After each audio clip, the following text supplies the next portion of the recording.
Welcome to my site, everybody. My name is Paul Smyers. I'm a licensed real estate agent in the beautiful state of Virginia. I live in the Shenandoah Valley. Today I want to talk to you a little bit about the maintenance of the property that you buy or sell. A lot of people, when they buy a property, we have a phrase in this business called cash poor, house rich.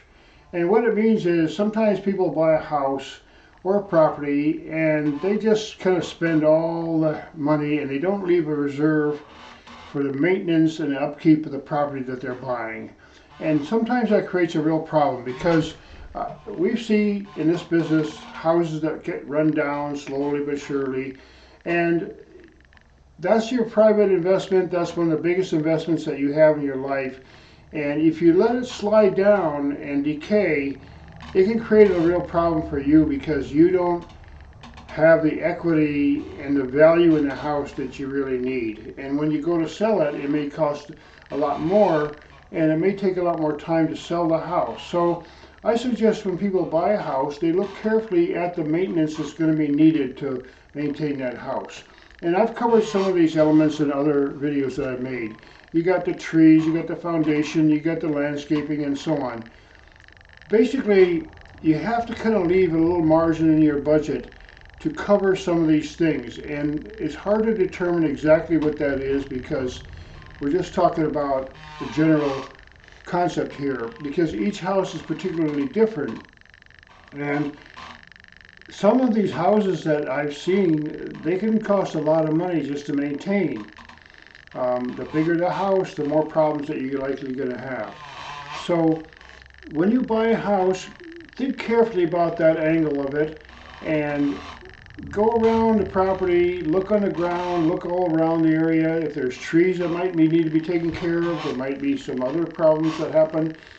And just think about that. And if you can afford it, go ahead, buy something that needs some work. It's fine. A lot of people do that.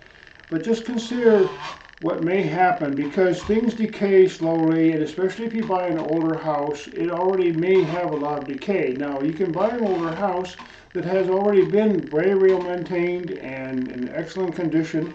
So the age of a house particularly may not be the issue. It's just how much attention has been taken to that particular property to keep it up in a really good shape. And again, I don't want to make these videos too long, but this is one of the elements that you deal with.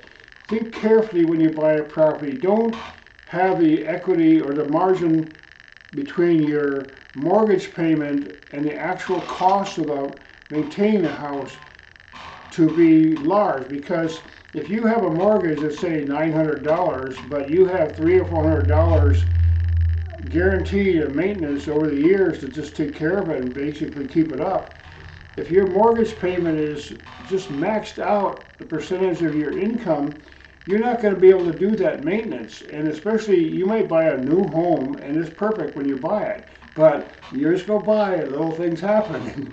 It could be a small thing, it could be a large thing, but you just got to keep an eye on it. So that's a simple thing that I want to say in this video. I want to make them short so you entertain and enjoy them.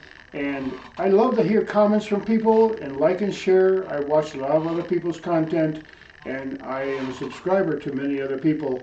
So again, remain confident when you buy a property, but think carefully about the maintenance of the property that you buy. So thanks again for listening, and I appreciate feedback that I get. Thanks again.